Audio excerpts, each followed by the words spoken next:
ജീവിതത്തിൽ എന്തെങ്കിലും പ്രയാസങ്ങൾ കടന്നു വരുമ്പോ നമ്മൾക്ക് പലർക്കും പിടിച്ചു നിൽക്കാൻ കഴിയുന്നില്ല, പതറുകയാണ്, പേടിച്ചു പോവുകയാണ്.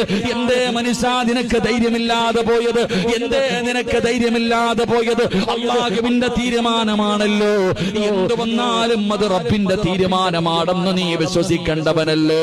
ഈമാൻ കാര്യത്തിൽ ആറാമത്തത്, എന്റെ പ്രിയപ്പെട്ടവരെ, എന്തുകൊണ്ട് നിങ്ങൾ പഠിക്കുന്നില്ല?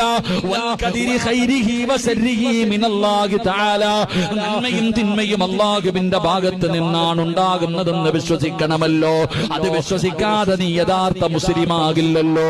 അതുകൊണ്ട് എന്റെ പ്രിയപ്പെട്ടവരോട് പറയുകയാണ്, എത്ര വലിയ പ്രയാസം വന്നാലും പറഞ്ഞോ തവക്കൽതു അലല്ലാഹ്. അല്ലാഹുവിന്റെ സഹായം കിട്ടും ചെറുപ്പക്കാരാ.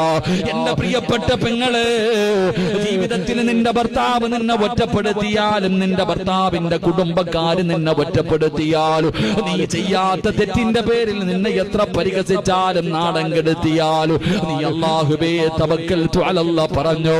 പടച്ച റബ്ബ് നിന്റെ മനസ്സിന് ധൈര്യം തരും പെങ്ങള്. നിനക്ക് പഠിക്കാറുള്ള ഒരു ചരിത്രം ഞാൻ പറഞ്ഞു തരാ. ആദരവായ പ്രവാചകൻ നബി മുഹമ്മദ് മുസ്തഫ സല്ലല്ലാഹു അലൈഹി വസല്ലമ തങ്ങൾ പറയുകയാണ്, ജീവിതത്തിൽ എത്ര വലിയ പ്രയാസം വന്നാൽ പിടിച്ചു നിൽക്കാൻ കഴിയാതെ ഈ ജീവിതം അങ്ങ് അവസാനിപ്പിക്കണം